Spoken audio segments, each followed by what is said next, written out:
영적 전쟁의 시간이 이제 2번 남았습니다. 오늘이 이제 우리가 입어야 하는 전신 갑주의 마지막 내용이 되는 시간입니다.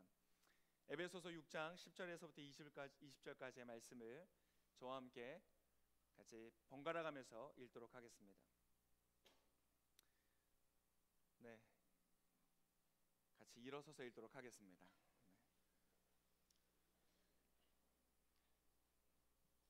이미 체념한 채 일어날 준비를 하고 계시는 많은 분들이 계시고 좋습니다. 이것이 우리의 문화가 되어야 됩니다. 하나님의 말씀을 경외하는 마음으로 함께 읽겠습니다. 마지막으로 여러분은 주 안에서 그리고 주의 힘의 능력으로 강건해지십시오.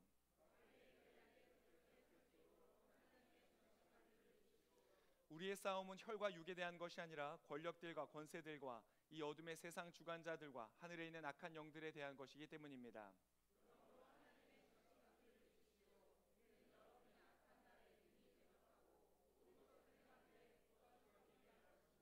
그러므로 여러분은 굳건히 서서 진리로 허리띠를 띠고 의의 가슴바지를 붙이고 모든 일에 믿음의 방패를 가지고 이것으로 악한 자의 모든 불화살을 소멸시키며 모든 기도와 간구로 항상 성령 안에서 기도하고 이를 위해 늘 깨어서 모든 일에 인내하며 성도를 위해 간구하십시오.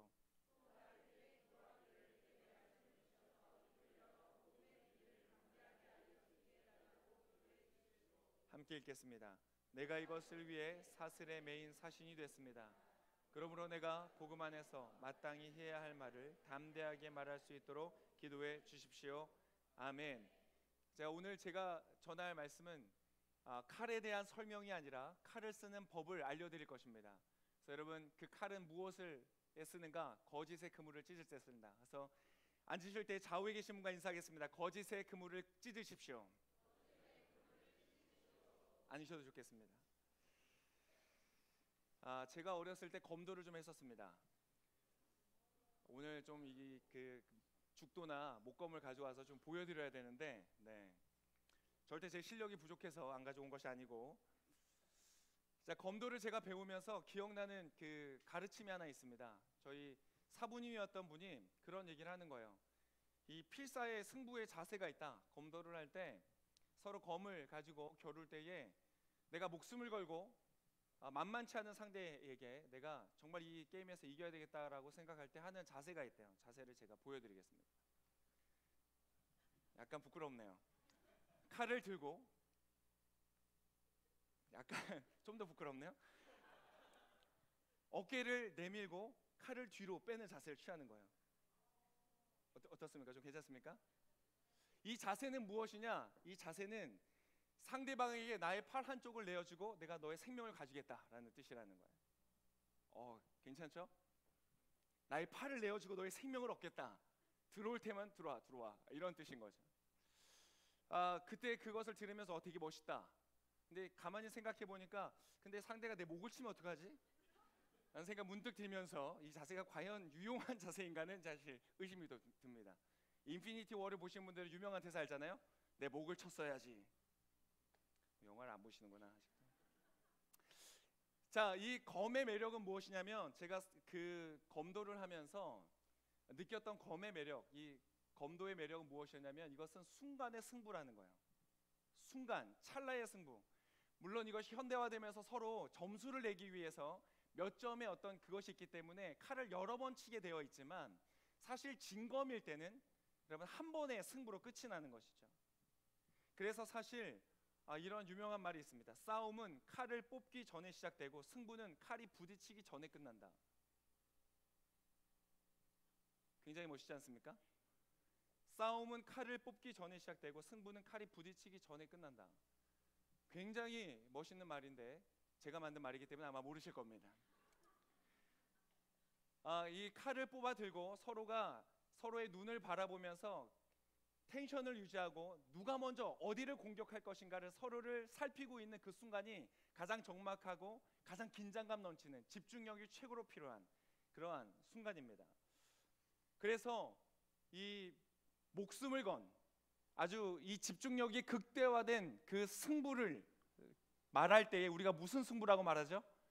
진검승부라고 말하잖아요. 그렇죠? 그만큼 그 승부에는 나의 집중력을 최대화해서 내가 그곳에 생명을 건 싸움을 하기 때문에 진검승부라고 부르는 것이에요. 여러분, 영적 전쟁에서도 진검승부가 있습니다.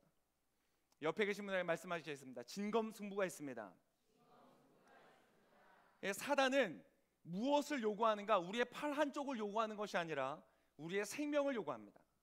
여러분의 생명을 향하여서 공격해 오기 때문에 우리는 영적인 전신갑주를 취하고 우리가 그것과 싸워야 하는 것이죠.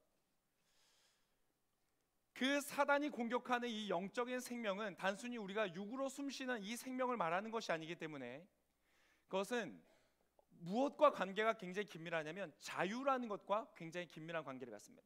사실 살아있다는 것, 생명이라는 것은 자유한 것과 굉장한 긴밀한 관계가 있습니다. 왜 그러냐면 하나님께서 그렇게 디자인하시고 설계하셨기 때문에 그래요. 인간은 압니다. 인간이 살아있다는 그 존재 속에서 가장 중요한 것은 무엇이냐? 먹는 것도 아니고 입는 것도 아니고 소유나 재물이나 지위나 어떤 세상적인 것들이 아니라 무엇이 가장 중요할까요? 자유한 것. 그래서 진짜 유명한 말이 있잖아요. 자유가 아니면 죽음을 달라. 자유를 잃는다면 그것은 살아도 살아있는 것이 아니다. 즉 생명과 자유라는 것은 굉장히 긴밀한 관계 속에 있는 것이에요. 내가 압제 속에 살아있고 있다면 누군가의 압제로 인신매매를 통하여 혹은 어떤 인질범들을 통하여서 내가 갇혀져 있는 인생을 살아간다면 내가 살아있지만 그것은 산 것이 아니라, 그래서 주님은 우리에게 자유를 주시는 분이십니다. 할렐루야. 하나님은 당신에게 자유를 주십니다. 옆에 계신 분을 말씀해 주시겠습니다. 하나님 당신에게 자유를 주십니다.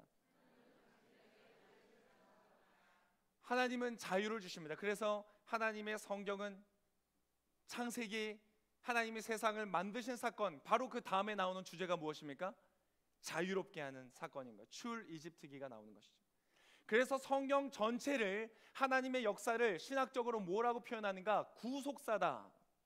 하나님께서 매여 있고 압제되어 있는 사람들을 자유케 하시는 그러한 역사이다. 성경은 구속사이다. 하나님의 역사는 구속사라면 사단의 역사는 정반대의 것입니다. 그 생명을 빼앗고 자유를 빼앗고 억압하는, 압제하는 형태로 이 사단의 역사는 나타나는 것이죠. 마침내 우리의 육적인 죽음을 맞이하게 할 뿐만 아니라 영적인 죽음, 영적인 생명력을 빼앗아가는, 살아있지만 나의 삶의 의지와 소망을 빼앗긴 채 살아가는 형태를 원한다는 것이죠. 생명을 빼앗고 억압하고 사로잡는 그 능력, 그 사단이 이용하는 능력은, 그 핵심은 어디에 있는가? 바로 한번 따라하겠습니다. 사단의 능력은 거짓에서부터 있다. 사단이 우리의 자유를 빼앗고 하나님의 형상을 따라 지음받고 하나님의 능력을 공급받는 우리를 죽이고 생명력을 빼앗고 자유를 빼앗고 압제하는 방법은 무엇이냐면 바로 거짓말이라는 것입니다. 그래서 사단의 형태는 두 가지 특징적인 형태가 나타나는데 거짓과 압제의 형태로 나타난다. 사단이 강력하게 역사하는 곳일수록 거짓이 가득하고 자유를 빼앗긴 압제된 형태로 나타난다. 사단은 그래서 우리의 삶에 거짓말로 유혹하여서, 예를 들어서 요즘 이 시대에 가장 우리의 삶을 망가뜨리는 주제 중에 하나가 바로 성이죠. 그 성을 대할 때 사단은 끊임없이 거짓을 말합니다. 야, 하나님은 너희의 성의 기쁨을 원하지 않으셔. 너희가 금욕하고 너희가 절제하고 너희가 그것을 누리는 것을 기뻐하지 않으셔. 성은 자유롭게 누리는 거야. 너가 하고 싶은 대로 누리는 거야 라고 우리를 거짓으로 유혹해내시. 거짓으로 유혹해내고 내가 그것을 탐닉하고 그것을 빠져들어가고 내가 자유롭다는 착각으로 내가 그것을 수용하기 시작하면서 그 성은 나의 삶을 묶어내는 거짓의 그물과 같이 됩니다. 많은 사람들이 이 시대에 포르노와 음란물에 중독되어서 인생을 살아가고 있는 것이죠.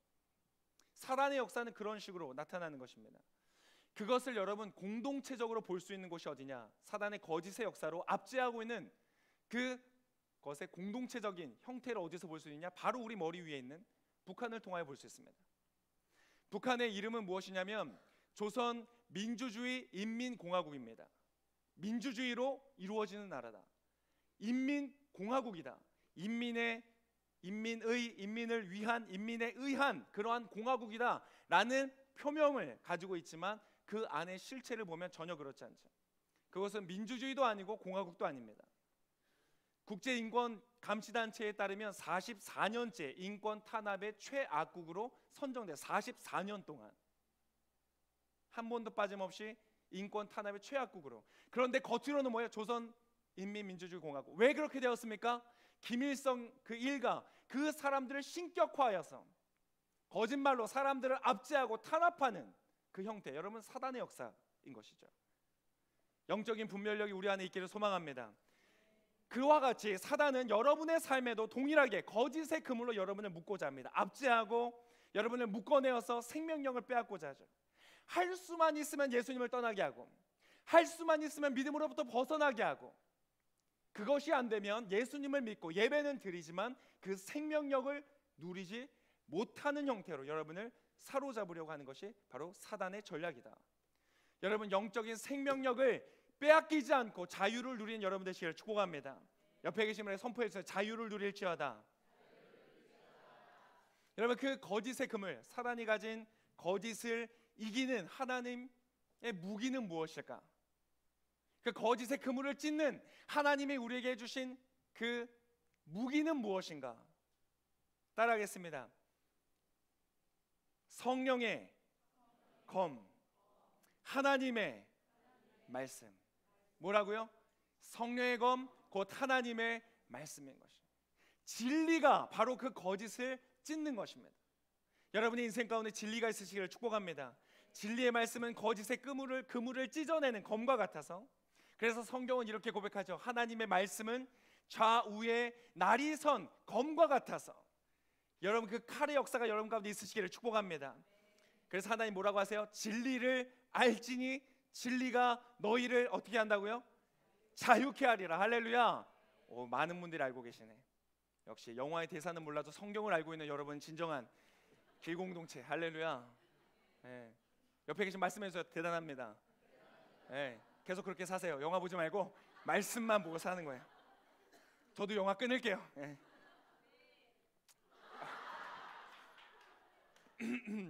요 영상 편집해 주세요. 자, 오늘은 그래서 제가 여러분에게 드리고자 하는 것은 이 칼에 대한 설명이 아니라 여러분이 오늘 칼의 역사를 여러분 받으시기를 축복합니다. 여러분의 인생에 여러분을 묶고 있는 거짓의 그물이 있다면 오늘 선포되어지는 이 말씀으로 여러분 자유케 되어지시기를 축복합니다. 그 기쁨을 누리세요. 누려보니까요 너무 좋아요. 너무 자유로워요. 내가 그것을 모를 때는요 내가 매여 있는지도 모르고 살았어. 내 어깨가 너무나 그 거짓으로 무거운 상태에 있는데도, 그것이 무거운 상태라는 걸 모르고 노예의 상태에 있는데도 노예인지 모르고 살았어. 그런데 자유함을 누려보니까요 살 것 같은 거야. 인생은 살만한 것인 거예요. 감사가 넘치는 것이에요.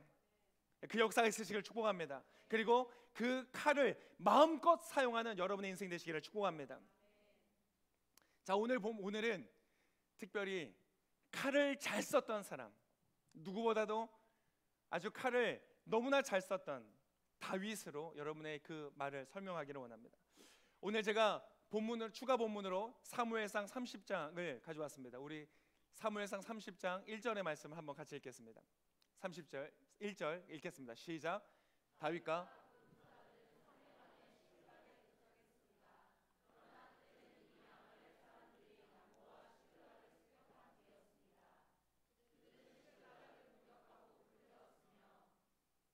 자, 다윗과 그 군사들이 3일 만에 시글락이라는 곳에 도착했다. 지금 오늘 제가 여러분에게 보여드리고자 하는 이 칼을 쓰는 모험입니다. 우리의 사범과 같습니다. 다윗을 잘 보고 우리가 그렇게 쓰는 거예요. 이 다윗과 군사들이 시글락에 도착했는데, 이 시글락은 블레셋의 한 마을입니다. 블레셋은 이스라엘의 친구입니까 적입니까? 적이죠. 골리앗이 바로 이 블레셋 민족이었고, 골리앗이 속해 있던 가드라는 곳에 왕이었던 사람이 바로 이 시글락의 주인입니다. 이 다윗이 그 블레셋의 민족에게 도망을 간 거예요. 그들의 민족의 적에게 도망을 갔어요. 왜? 그만큼 사울이 추격했던 것이 굉장히 강렬했기 때문에 그렇습니다. 이 시글락이라는 곳에 도피하여서 다윗은 1년 4개월이라는 시간 동안을 거기서 머물게 됩니다. 자, 오늘 이 30장 바로 이전에 무슨 사건이 일어나냐면 광야의 이름이 약간 이상한데 십광야라는 곳이었습니다. 십광야, 열광야 아니고 십이라는 이름의 광야가 있는데, 이곳에서 다윗은 어떠한 사건을 경험하냐면 바로 사울을 만나는 사건을 경험합니다. 사울이 잠들어 있는 동안에 그를 해결할 수 있는, 처치할 수 있는, 그의 이제까지의 도망자의 생활을 청산할 수 있는 기회를 얻습니다. 그런데 그 십광야에서 이 다윗은 그냥 그의 창만을 가지고 오고 그의 생명을 살려줍니다. 그래서 사울이 다윗을 보면서 감격하는 승리로 끝이 납니다. 여러분, 가장 큰 승리는 무엇인지 아세요? 나의 적으로부터 축복을 받는 거예요. 가장 큰 승리는 나의 적을 처형해버리고 없애버리고 제거하는 것이 아니라 그 적으로부터 축복을 받는 거예요. 여러분, 이러한 영적 승리가 여러분 가운데 있으시기를 축복합니다. 사울이 뭐라고 하냐면, 내 아들 다윗아, 내게 복이 있기를 원한다. 내가 큰 일을 할 것이고 반드시 승리할 것이다. 사울이, 다윗을 죽이려고 했던 사울이, 너는 반드시 승리할 거라고 축복하는 거예요. 여러분, 가장 큰 영적인 승리를 얻고 다윗이 그 승리를 얻은 다음에 이 간 곳이 바로 블레셋 시글락입니다. 여러분, 이 승리는요, 두 번째 일어난 승리입니다. 그 전에 엔게디 광야, 여러분 많이 아는 굴 속에 들어가 사울의 옷자락을 잘랐던 사건이 한번 나오죠. 그때도 다윗이 사울을 죽일 수 있었음에도 불구하고 사울을 죽이지 않았기 때문에 사울이 감격하여서 다윗을 축복하는 장면이 나오죠. 그때는 뭐라고 축복했는가? 한번 따라하겠습니다. 너가 나보다 의롭다. 넌 왕이 될 것이다. 여러분, 여러분의 사장님에게 이러한 축복 받으시기를 축복합니다. 네가 나보다 의롭다. 넌 사장이 될 거다. 할렐루야. 넌 원장이 될 거다. 할렐루야. 넌 CEO가 될 거다. 할렐루야. 여러분, 이 사건이 여러분 가운데 있을 것입니다. 적으로부터 축복을 받는 것이에요. 왜? 언제? 여러분, 언제? 내가 힘이 있어서 그 힘을 사용할 때? 아니에요. 힘이 있지만, 또 힘이 있어야 돼요. 여러분, 힘이 있으시길 축복합니다. 힘이 있지만 그 힘을 사용하지 않고 그에게 무엇을 베풀 때? 은혜를 베풀 때. 여러분, 옆에 계신 분에게 말씀해주세요. 은혜를 베푸는 삶이 되십시오. 그때 진짜 영적인 승리가 오는 거예요. 여러분, 이 다윗은요, 도망 다니는 동안에 두 번의 이 거대한 영적 승리를 얻는 거예요. 그런데 여러분 기억하세요. 반복되어질 때 조심하십시오. 뭐라고요? 반복되어질 때 조심하십시오. 여러분, 사단의 거짓은요, 언제 우리를 올가매려고 하는가? 승리의 정점에서, 혹은 실패의 가장 낮은 저점에서 우리를 공략합니다. 그때를 조심해야 돼요. 가장 급격한 경사는요, 정상을 지난 다음에 만나게 되어 있는 것이에요. 여러분의 삶에 어떤 승리가 주어질 때 여러분, 하나님 앞에서, 능하신 주님의 손 앞에서 겸손하신 여러분 되시기를 축복합니다. 우리의 삶을 살아가다가 극단적인 실패를 경험했을 때나 극단적인 성공을 경험했을 때, 그때 사단은 우리에게 찾아옵니다. 많은 역사가 보여주는데 특별히 예수님의 40일의 금식을 보여줍니다. 40일 동안 금식하고 그 금식에서 승리하였을 때, 그러나 몸은 너무나 지쳐있는 상태일 때 사단이 찾아옵니다. 여러분, 따라하겠습니다. 옆에 계신 분에게 말씀해주세요. 배고플 때 조심하세요. 네, 여러분, 배고플 때는 가능하면 데이트도 하지 마시고, 배고플 때는 가능하면 대화하지 말고 밥부터 먹으러 가세요. 네. 배고플 때 대화를 시도했다가 저희가 부부싸움 많이 했습니다. 여러분, 배고플 때, 예수님의 그의 체력이 가장 처져 있을 때, 가장 낮은 곳에 있을 때 사단은 와서, 야, 너의 힘과 너의 능력을 너 자신의 유익을 위해 사용해라. 하나님께서 너에게 주신 축복을 너 자신만을 위하여 써라. 너가 너 인생의 주인이 되고 너가 모든 영광을 가져라 라는 거짓을 가지고 왔습니다. 그러면 행복할 것이다, 그러면 잘 될 것이다, 그러면 기쁠 것이다. 여러분, 그렇지 않아요. 비슷해 보이지만 같지 않은 것이. 또 언제 그런 때가 있었는가? 오병이어 사건의 기적 이후에 왔어요. 오병이어의 사건을 통하여서 물고기 2마리, 떡 5개를 가지고 5,000명, 남자 성인만 5,000명, 그러니까 전체 인구로 따지면 여자와 어린아이까지 다 합치면 약 2만 명으로 추정되어지는 사람들을 어린아이의 소년의 도시락을 가지고 다 먹인 다음에 폭발적인 반응이 일어났어요. 저분을 우리의 왕으로 삼자. 강력한 거짓의 유혹. 굉장히 그럴듯해 보이지만 왜 예수님이 진짜 왕이시잖아요. 이런 거짓은 그래서 분별하기가 어려워요. 예수님 원래 왕이신데 그것을 이제 드디어 인정해 주는구나, 인정해 주는 것 같았지만 그렇지 않았어요. 그들이 뜻하는 대로, 그들이 원하는 형태의 왕을 만들기를 원했어요. 주님 속지 않으셨어요. 여러분의 인생 가운데서도 그렇습니다. 잘 되고 있어서 여러분이 손만 내밀면 이제 내가 그토록 원했던 저 높은 하늘에 손이 닿을 것 같은, 내가 목표했던 모든 것들을 닿을 것 같을 때, 여러분 그때 조심하셔야 됩니다. 그때 사단이 여러분의 마음속에 속삭이는 그 거짓을 조심하셔야 돼요. 그것은 잘못하면 여러분을 묶고 자유를 빼앗고 여러분의 생명력을 빼앗는 그런 그물이 될지 몰라요. 취업이 안 되고 너무나 힘이 들고 경제적으로 어려울 때, 그때 여러분 조심하시고, 여러분이 원하는 것을 성취했을 때, 가장 큰 기쁨이 왔을 때, 사람들이 박수를 쳐줄 때, 여러분 그때 조심하셔야 돼요. 진리 가운데 서서 승리한 여러분 되시기를 축복합니다. 오늘 다윗은요, 최고의 성공을 이룬 다음에, 모든 사람이 박수를 쳐준 다음에 시글락으로 가서 거대한 실패를 맞이하게 됩니다. 바로 이 사무엘상 30장 바로 전 사건을 보면 블레셋과 이스라엘이 전쟁을 시작합니다. 그래서 블레셋 왕이 다윗 너도 이제 우리 편에 있으니까 이스라엘과 함께 싸우자, 같이 와라. 그래서 그 전장에 참석을 합니다. 그런데 이 블레셋의 신하들이 다윗은 이스라엘 사람 아니냐, 이스라엘에서 우리 블레셋과 싸우던 용맹한 장수가 아니냐, 우리 뒤에서 우리를 배신할지 모른다, 그러니까 집에 돌려보내자. 근데 이 블레셋 왕이 갈등을 하다가 이 다윗을 그냥 돌아가라고 말합니다. 그래서 다시 그게 있던 숙소로 돌아오는 거예요. 3일에 걸쳐서 걸어서 돌아오는 거예요. 자, 3일 동안 전장으로 갔다가, 아벡이라는 전쟁으로 갔다가 3일 동안 다시 돌아오는 그 과정 속에서 무슨 사건이 일어났는가, 여러분 성경에 읽은 것처럼 우리 다시 한번 그때의 상황을 한번 읽도록 하겠습니다. 1절부터 4절까지의 말씀, 우리 한 목소리로 같이 읽겠습니다. 시작.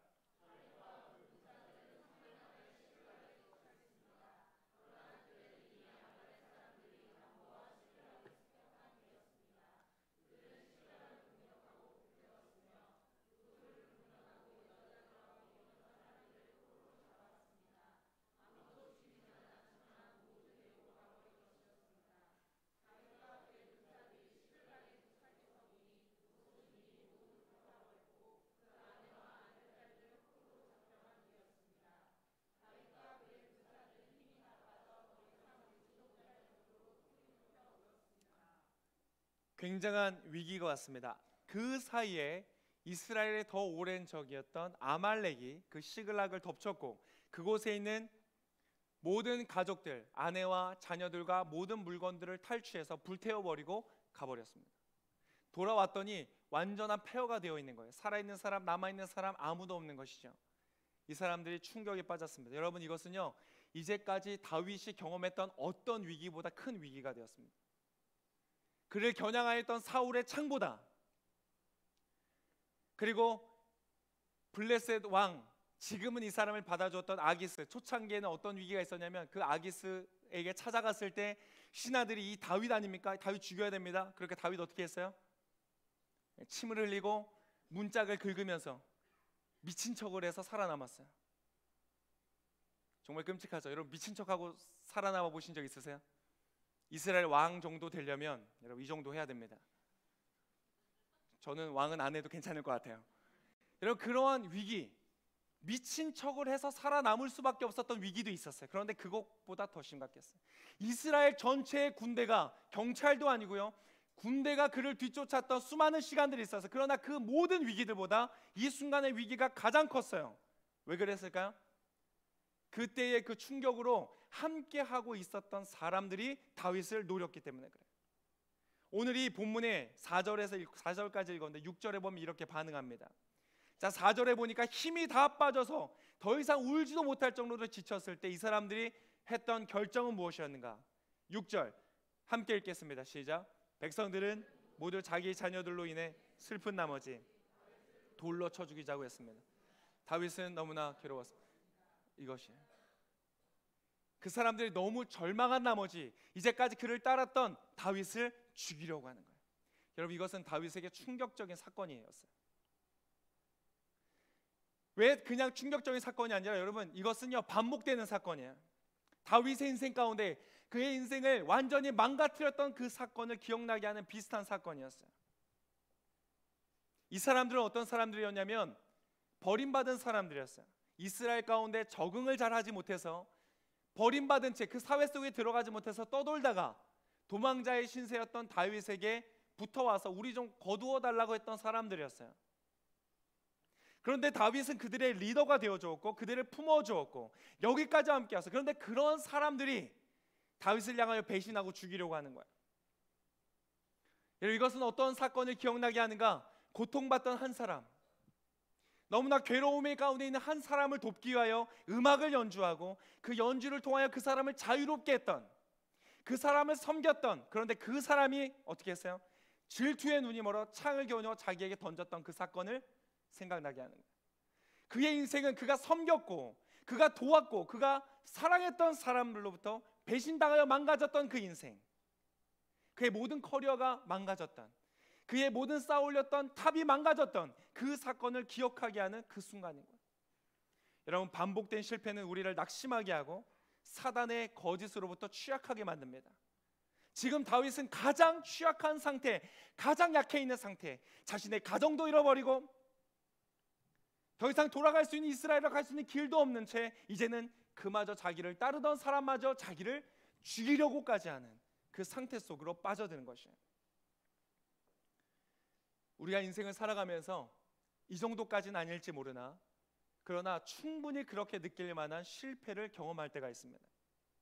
그러한 실패 앞에서, 그러한 두려움 앞에서 사단은요 우리에게 두 가지, 오늘 제가 말씀드리기를 원하는 두 가지의 거짓 그물을 펼치는 것이죠. 첫 번째 거짓은 무엇이냐? 지금의 자리로 너의 인생을 평가한다는 거예요. 지금 너가 서 있는 그 자리로 너의 인생을 평가하는 거예요. 자, 봐라 다윗아, 너는 골리앗을 넘어뜨렸었지. 너는 이스라엘에서 훌륭한 장수였었지. 많은 여자들이 너에게 박수치며 환호했었지. 그러나 지금 봐봐, 너의 인생을 지금 봐봐.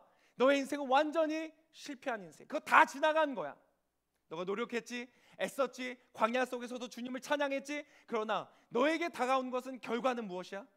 하나님은 너를 잊어버리셨어. 여러분, 이 거짓말 때문에 망가져버린 인생이 있었습니다. 가나안 앞에서의 이스라엘 백성이었어요. 이스라엘 백성들이 하나님의 놀라운 기적을 경험하고 가나안 앞에 왔는데 이 사람들이요 가나안 땅을 보았던 정탐꾼들의 이야기를 듣고 절망에 빠졌어요. 그 사람들은 우리가 이길 수 있는 존재들이 아니다. 그들을 보기에 우리는 메뚜기와 같다라는 정탐꾼의 보고 때문에요 이 사람들도 동일하게 어떻게 했는지 아세요? 모세를 죽이려고 했어요. 절망감에. 그리고는 그 자리를, 이제까지 했던 모든 역사, 그리고 앞으로 나아갈 모든 역사, 자신들의 존재, 인생의 모든 역사를 그 한 사건으로 평가하는 거예요. 하나님이 우리를 죽이려고 여기까지 데리고 왔다. 그것이 그들의 결론이었어요. 우리가 실패 앞에서 때때로 이렇게 판단할 때가 있어요. 우리의 인생이 무너질 때, 우리 앞에 실패와 아픔이 있을 때 이것이 우리 전체 인생의 모든 것의 최종적인 평가라고 생각할 때가 있어요. 내 인생은 망가졌어. 봐, 내 인생은 할 수 없는 인생이야. 내 인생은 여기까지야. 이 앞으로 나아갈 수 없어. 이제까지 하나님 주셨던 승리와 메시지들과 약속들을 다 잊어버린 채 지금 이것이 나의 인생의 전부인 것처럼 느껴지는 것이에요. 극단적인 해석, 그리고 하나님의 의도와 그 모든 사건의 왜곡, 그러한 절망들이 전염병처럼 사람들 가운데 퍼져가는 것이죠. 그런데 여러분, 이러한 거짓의 메시지에 속지 않고 다윗처럼 승리했던 한 좋은 예가 있어요. 누군지 아세요? 요셉이에요. 요셉은요 하나님 앞에서 성실했어요. 신실했어요. 그래서 팔려갔지만 그곳에서 포기하지 않고 노예의 신분에 있어서도 열심히 했어요. 그래서 주인에게 인정을 받고 그 종들 중에서 가장 높은 자리에 올라갔어요. 그런데 거기에서 누명을 쓰죠. 그리고 팔려가 버려요. 팔려가는 것이 아니라 감옥으로 가버려요. 한 번 들어가면 나올 수 없다는 정치범 수용소에 들어가 버린 거예요. 그의 인생은 끝났어요. 그 완벽한 절망 앞에서 그는 그 사건 자체로 자신의 인생 전체를 평가하지 않았어요. 봐라, 너가 했던 모든 신실함과 성실함과 그러한 것들은 다 끝이 났다. 봐라, 너의 인생은 망가졌다. 아무도 너를 기억하지 않는다. 너의 형제들도, 너의 부모도, 네가 그렇게 열심히 마음을 다하여 섬겼던 보디발도 다 너를 잊어버렸다. 네가 한 일이 무슨 의미가 있느냐? 네가 이제까지 열심으로 열정을 가지고 섬겼던 그 모든 것들이 무슨 의미가 있느냐? 그 거짓말. 그러나 여러분, 요셉은요 거기에서 멈추지 않았어요. 자신의 인생을 자신의 관점으로 해석하지 않았어요. 하늘의 관점으로 본 거예요. 지금 이 순간으로 나의 인생 전체를 평가하지 않았어요. 그는 그 관점을 통하여서 눈부신 승리를 얻고 그 다음 레벨로 화려하게 올라서는 인생이 되었어요. 여러분, 그러한 인생 되시기를 축복합니다. 실패 앞에 주저앉지 않으시기를 축복합니다. 지금의 위치보다 더 중요한 것은 무엇인 줄 아세요? 지금의 방향이에요. 지금의 위치보다 중요한 것은 지금 내가 가는 방향인 것이에요. 여러분, 인생을 살다가 뜻하지 않은 어려움 때문에 여러분의 건강이 주저앉을 수 있어요. 여러분의 사회적인 지위가 주저앉을 수 있어요. 하나님의 뜻대로 정의롭게 산다고 하다가 후폭풍을 만나고 역풍을 만나서 여러분의 인생이 커리어가 주저앉을 수가 있어요. 그러나 여러분, 하나님을 바라볼 때에 하나님께서 여러분을 높이실 줄을 믿습니다. 여러분이 하나님의 뜻 가운데 그 방향을 지키고 있다면, 그것을 턴하지 않는다면, 여러분 타협하지 않는다면, 여전히 왔던 그 길을, 그 믿음의 길을 계속하기로 결단한다면 하나님 반드시 여러분 인생을 높이실 줄 믿습니다. 지금의 위치가 중요한 게 아니에요. 가나안 백성들, 그 가나안 앞에 이스라엘 백성들이 이해할 수 없었어요. 그들은 놀라운 승리 바로 앞에 있었는데 그것을 보지 못했어요. 요셉은 지금 떨어지고 있는 것처럼 보이지만 그는 떨어지는 것이 아니라 하나님이 부르시는 그 자리 가운데 가장 가까운 곳까지 왔다는 것을 알았어요. 국무총리로 세우기를 원하시는 그분의 계획 앞에 가장 가까운 자리에 와 있었던 것이에요. 왜요? 그 나라의 왕이었던 자 바로 옆에서 가장 신임을 얻고 섬겼던 술관원과 떡관원을 그 자리에서 만났거든요. 여러분, 실패의 그 자리 안에서 하나님은 놀라운 섭리로 여러분을 축복하실 줄을 믿습니다. 이제 사단은요 그렇게 평가하게 하는 거예요. 사단이 주는 두 번째 거짓말은 무엇이냐면 이것이야. 고통은 하나님의 부재의 증거이다. 야, 하나님이 살아계시다면 너 인생이 왜 이렇게 됐겠니? 하나님이 정말 계시다면, 하나님이 정말 너를 사랑하신다면 너의 인생에 왜 이런 일들이 일어나겠니? 왜 기도가 응답되지 않고, 왜 뜻이 이루어지지 않고, 왜 소망되지 않겠니? 그러한 거짓말로 우리를 그 생각에 사로잡히면요, 그 거짓의 그물에 사로잡히면 우리는 영적인 생명력을 잃고 자유를 잃고 위축되고 노예의 상태로 들어가게 돼요. 생명력을 잃어버려요. 더 이상 나아갈 힘을 잃는 것이죠. 그것과 연결되는 생각이 있습니다. 하나님 안 계신 것 같아. 내 고통의 상황, 내 실패의 상황을 보니까 하나님 안 계신 것 같아 라는 생각은 무엇과 연결되냐면요, 사단이 주는 넌 홀로 버려진 존재야 라는 생각과 연결이 돼. 나는 버려졌어. 너가 조금만 더 잘했다면, 네가 조금만 더 너가 열심히 했다면, 그러나 될지 모르겠지만 너는 충분히 하지 않았어. 너는 부족해. 그래서 너는 버림받았어. 하나님은 널 귀하게 생각하지 않아. 그러한 생각들로 빠져버리는 거예요. 하나님이 널 버렸어. 여러분, 우리의 인생의 책임에 우리가 일부의 책임이 있죠. 우리의 삶에 열심히 하고 성실히 했어야 되는 건 맞았죠. 그러나 여러분, 하나님의 은혜는 그것을 뛰어넘는다는 것을 기억하시기를 축복합니다. 우리의 삶에 우리가 통제할 수 없는 요소들이 얼마나 많다는 것을 우리 인정할 필요가 있어요. 여러분, 여러분의 실패 앞에 여러분의 모든 것을 책임지지 않으시기를 축복합니다.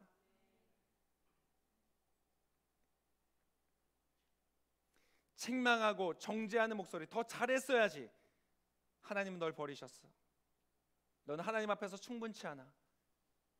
여러분, 사단의 거짓말은요, 일부의 사실과 더 치명적인 거짓을 섞어서 오기 때문에 분별하기가 어렵습니다. 그렇죠, 우리가 일부의 책임이 있죠. 회개해야죠, 반성해야죠, 돌이켜야죠. 그러나 그럼에도 불구하고 우리의 연약함과 약함과 부족함에도 불구하고 하나님 우리를 절대 버리지 않는 것을 믿습니다.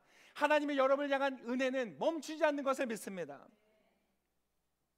여러분, 그 버림받았다, 하나님 날 버리셨다는 것은 얼마나 강력한 감정인지 예수님조차 십자가에서 어찌하여 주님 나를 버리셨습니까? 굉장히 강력한 감정이에요. 그러나 여러분, 예수님이 고백했던 이것은요, 거짓이 아니라 진짜였어요. 진짜를 선포하셨어요. 예수님은 정말로 버림받으셨어요. 여러분, 예수님이 왜 버림받은 줄 아세요? 그 완벽하고 의롭고 하나님의 마음을 기쁘게 하셨던 예수님이 왜 아버지로부터 버림을 받았어요? 왜냐하면 우리를 용납하시기 위해서, 우리를 버리지 않으시기 위해서, 우리가 어떠한 죄가 있다고 할지라도 그것을 용서하실 근거를 만들기 위해서 그 죄를 대신하는 예수 그리스도를 버리셨던 것이에요. 할렐루야. 여러분은 영원히 용납받았음을 믿으시기를 축복합니다. 옆에 계신 분에게 말씀했어요. 당신은 버림받지 않습니다.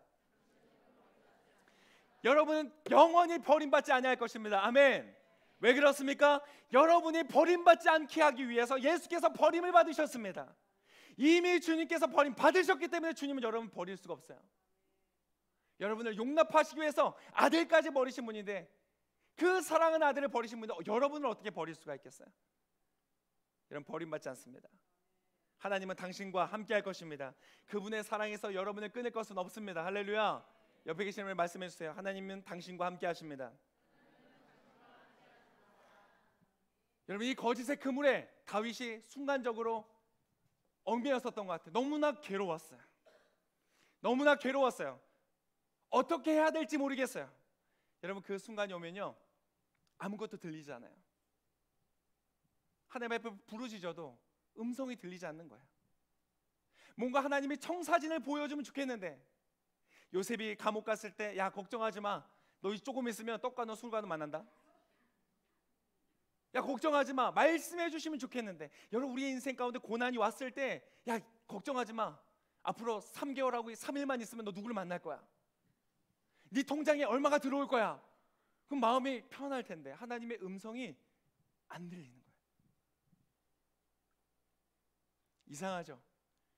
오늘 저는 왜 그런지를 설명하지 않겠습니다. 저는 여러분이 그때 무엇을 해야 되는지를 말씀드리겠습니다. 그때 여러분 따라하십시오. 그때에 나는 일어설 것이다. 그때에 나는 일어설 것이다. 여러분이 그때에 해야 되는 것은 무엇이냐? 여러분, 일어서는 것이에요. 보이는 것이 없어요. 들리는 것이 없어요. 하나님 침묵하시는 것 같아요. 거대한 절망과 실패가 내 앞에 있는 것 같아요. 그래서 여기가 내 인생의 끝인 것처럼 보여요. 내 인생 전체의 평가가 여기에서 끝나는 것 같아요.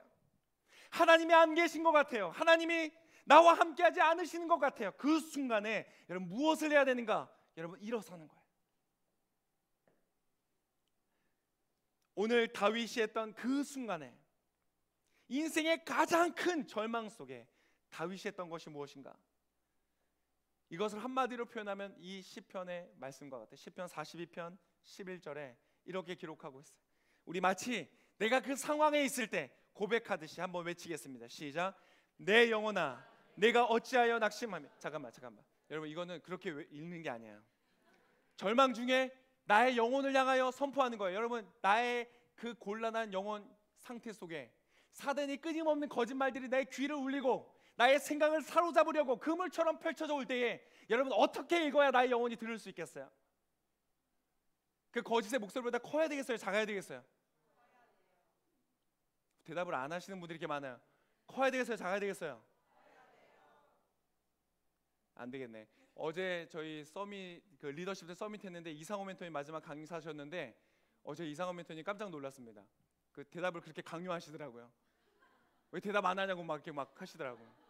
오늘 제가 그걸 배워야 될 것 같아요. 여러분, 커야 되겠어요? 작아야 되겠어요? 그렇죠. 할렐루야. 우리 큰 목소리로 함께 외치며 선포하며 읽겠습니다. 내 영혼아, 내가 어찌하여 낙심하며 어찌하여 내 속에서 불안해하는가? 너는 하나님께 소망을 두라. 나는 그가 나타나 도우심으로 말미암아 내 하나님을 여전히 찬송하리로다. 아멘. 내 영혼아 어찌하여 낭망하느냐? 그의 영혼을 향하여 선포한 거예요. 느껴져서가 아니고 보여져서가 아니고 상황이 바뀌어서가 아니에요. 여전히 상황은 그대로고 여전히 절망적이고 거짓말들이 나의 귀 속에 스며들어오는 그때에 다윗은 무엇을 했는가? 일어나서 선포하는 거예요. 내 영혼아 어찌하여 내 안에서 낭망하는가? 이것이 여러분의 고백되시길 축복합니다. 이번 한 주간에 살아오면서 여러분 선포하는 거예요. 그때 일어나는 거예요. 여러분 몸을 깨워 일어나는 거예요. 주저앉아 있다가 계속 생각이 들어오는 거야. 여기에서 말할 때 낙심하여라는 말의 원어를 찾아보면, 히브리어 원어를 찾아보면 엎드리다 웅크리다야.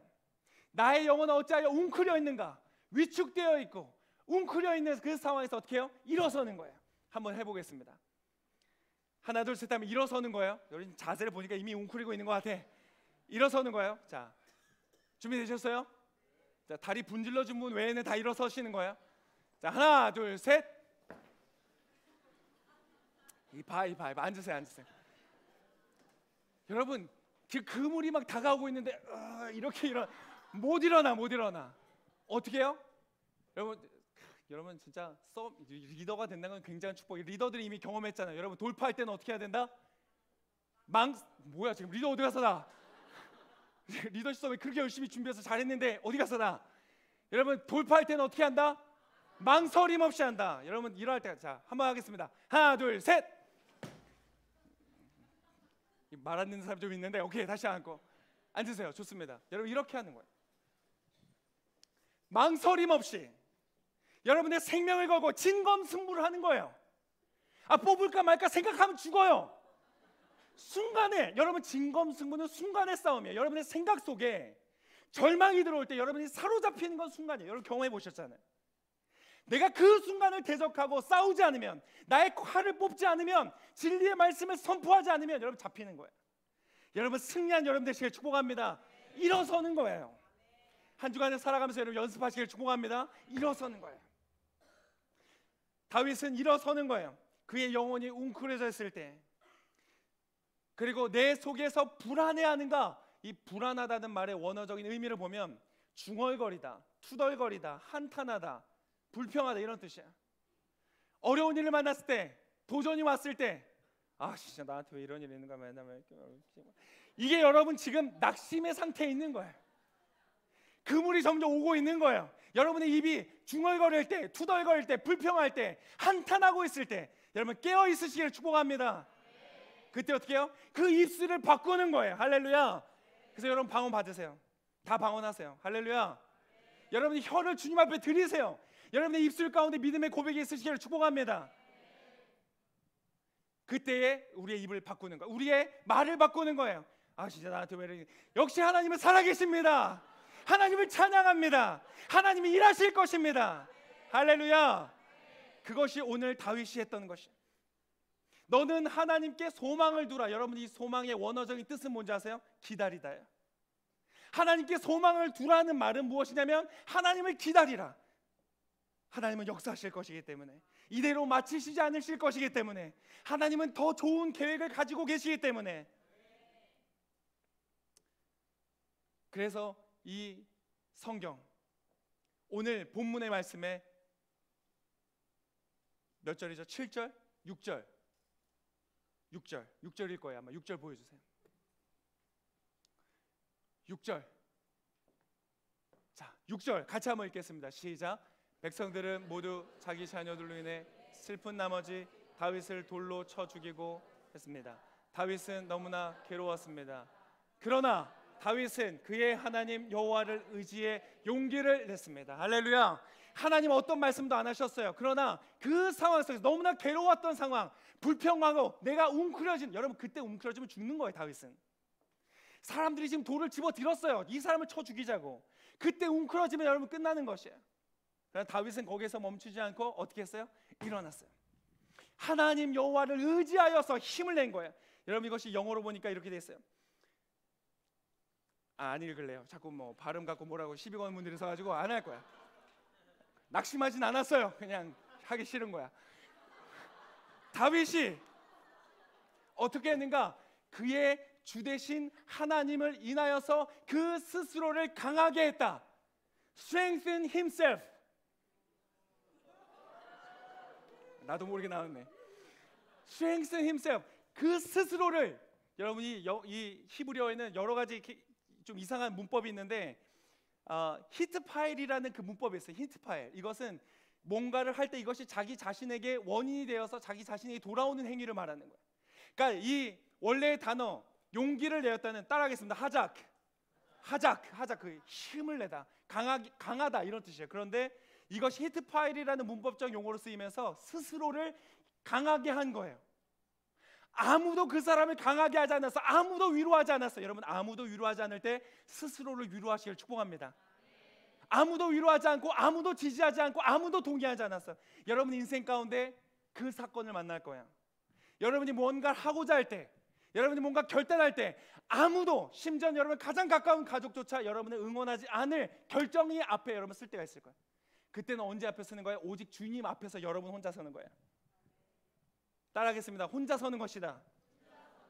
그때가 있어요. 뭐 다 필요 없어, 나 혼자 살 거야, 이렇게 하지 마시고, 그때가 있어요. 그 순간 하나님 앞에 혼자 서야 될 때, 그때 다윗은 어떻게 했는가? 그 스스로를 강하게 하였다. 하나님을 의지했기 때문에. 그리고는 여러분, 이 역사가 여러분 가운데 있으시길 축복합니다. 하나님을 의지하여 내 영혼 어찌하여 내 속에서 낙심하느냐, 왜 웅크리고 있느냐, 왜 불안해하는가, 왜 투덜하고 중얼거리고 한탄하고 있는가? 너는 하나님을 바라라, 하나님을 기다리라, 하나님을 소망하라, 하나님의 역사하실 것을 기대하라. 할렐루야. 이 선포가 여러분의 선포가 되시길 축복합니다. 다음 한 주간 여러분 기도할 때에 그냥 하나님 주세요, 이거 해주세요, 저거 해주세요 라는 기도도 하시겠지만, 그거보다 여러분 반드시 기도하십시오. 나의 영혼아 일어날지어다, 나의 영혼아 승부를 걸지어다, 하나님께서 행하실 것이다. 그래서 고백한 여러분 되시길 축복합니다. 그때 여러분 어떻게 했습니까? 8절에 보니까 이렇게 되어 있습니다. 다윗은 하나님께 여쭈어 보았습니다. 제가 저 약탈자들을 쫓아가야 합니까? 제가 그들을 따라잡겠습니까? 여호와께서 대답하셨습니다. 여러분 대답하실 때가 있어요. 저들을 쫓아가거라, 내가 그들을 따라잡아 반드시 모두 구해낼 것이다. 할렐루야. 반드시 모두 구해낼 것이다. 할렐루야. 여러분이 가진 모든 것들 중에서 단 하나도 놓치지 않을 것입니다. 여러분의 하나님이 허락하여 주신 것 중에서 단 하나도 잃어버리지 않을 것입니다. 여러분, 이것이 여러분에게 향한 주님의 약속인 것입니다. 여러분, 반복된 실패 앞에서 다윗이 오늘 이것이 첫 번째 사건이 아니었죠? 반복된 실패를 만날 때 여러분 주님 앞에서 왜 이러십니까? 라고 묻기 전에 어떻게 해야겠습니까?를 물으신 여러분 되시기를 축복합니다. 하나님, 제가 저들을 쫓아가야 합니까? 아니면 멈춰서 있습니까? 다윗은 묻지 않았어요. 왜 이렇습니까? 왜 나에게 이런 일이 일어납니까? 여러분, 그건 중요하지 않아요. 그건 나중에 천국 가서 물어봐도 돼요. 천국 가서 물어봐도 돼요. 여러분, 너무나 많은 시간에 우리는 이유를 묻다가 시간을 낭비해요. 그 진검승부의 타이밍에 우리는 하나님께 이유를 묻다. 여러분, 적절한, 바른, 올바른, 필요한, 효과적인, 효율적인 질문을 하시기를 축복합니다. 왜 이렇습니까? 아니라 내가 어떻게 해야 합니까?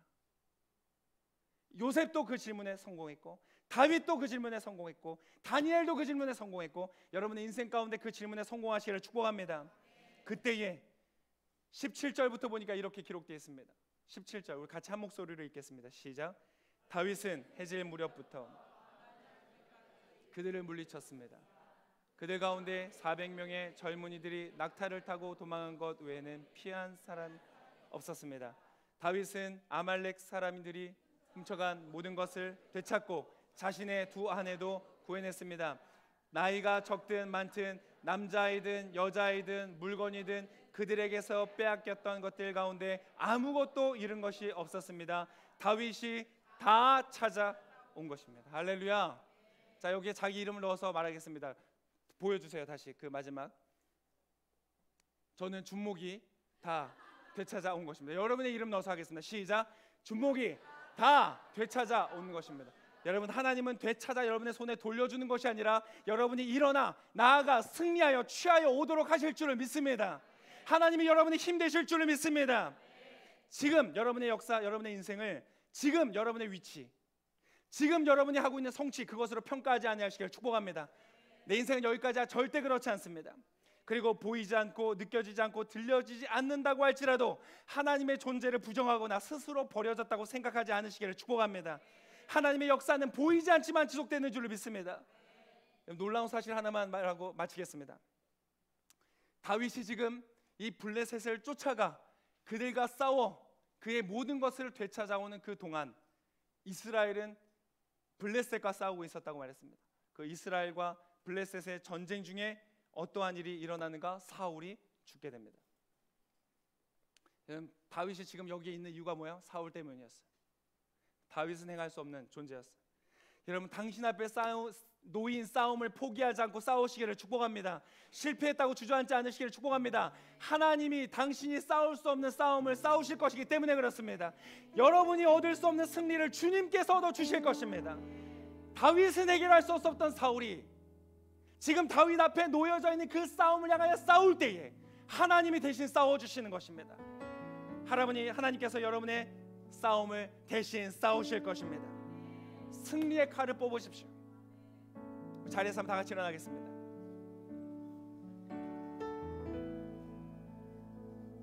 어제 이상호 멘토님 강의 중에 제 마음에 꽂힌 말이 있었어요. 실수를 반복하면 실패가 아니라 실력이 상승한다. 제가 좋아하는 라임을 맞추셨어요. 실수를 반복하면 실패가 아니라 실력이 상승한다. NG가 많이 날수록 명작이 된대요. 여러분, 고통 중에 주의 음성이 들려지지 않을 때, 아무것도 느껴지지 않을 때, 여러분 지금 그 상태세요? 아무것도 느껴지지 않고? 주님은 여러분을 버리지 않으셨습니다. 하나님이 안 계신 게 아닙니다. 하나님은 여러분이 모르는 곳에서 여러분을 위하여 싸우고 계십니다. 여러분이 얻을 수 없는 승리를 여러분에게 주실 것입니다. 지금 서 있는 위치가 아니라 나아갈 방향입니다. 여러분, 어디를 향하여 가고 계십니까? 내 영혼아, 내가 어찌하여 낙심하며 어찌하여 내 속에서 불안해하는가? 도저히 이기 어려운 절망을 만났을 때 여러분, 여러분을 제3자의 관점으로 바라보세요. 나의 영혼아, 어찌하여 낙심하며 어찌하여 불안해하는가? 너는 하나님께 소망을 두라. 나는 그가 나타나 도우심으로 말미암아 내 하나님을 여전히 찬송하리로다. 할렐루야. 여러분, 하나님을 찬송하고 하나님을 높이신 여러분 되시기를 축복합니다. 오늘 이 자리는 승리를 맛보는 자리가 아닐지 모르지만 여러분이 하나님이 주실 승리를 인하여 주님을 찬양하는 자리가 될 줄을 믿습니다. 하나님이 여러분을 승리케 하십니다. 여러분의 싸움을 싸우십니다. 하나님 오늘 영광받아 주시옵소서. 우리 큰 소리로 하나님께 감사와 이 박수 올려드리겠습니다. 박수만 치는 것이 아니라 여러분 선포하는 거예요. 하나님, 주님이 나의 싸움을 싸우십니다. 하나님 나와 함께 하십니다. 나의 삶 가운데 하나님 나를 높이실 것입니다. 할렐루야. 이 고백으로 올려드리면 한 번 더 우리 큰 박수로 하나님께 영광 돌리겠습니다. 할렐루야. 할렐루야. 하나님이 나를 대신하여 싸우실 것입니다. 하나님이 승리케 하실 것입니다. 하나님이 영광 받으실 것입니다. 아멘. 우리 옆에 계신 분들에게 선포해 주십시오. 하나님이 당신을 대신하여 싸우실 것입니다. 하나님이 승리를 주실 것입니다. 포기하지 마십시오.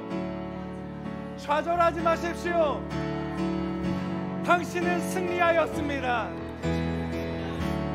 진리의 검으로 거짓의 그물을 찢으십시오. 나의 영혼아 자유할지어다. 나의 영혼 하나님을 바라볼지어다. 이 시간 기도하겠습니다. 하나님, 우리의 삶이 놀라운 승리를 경험케 하여 주시옵소서. 우리 기도할 때 다 함께 주여 한번 외치며 우리 통성으로 선포하며 함께 기도하겠습니다.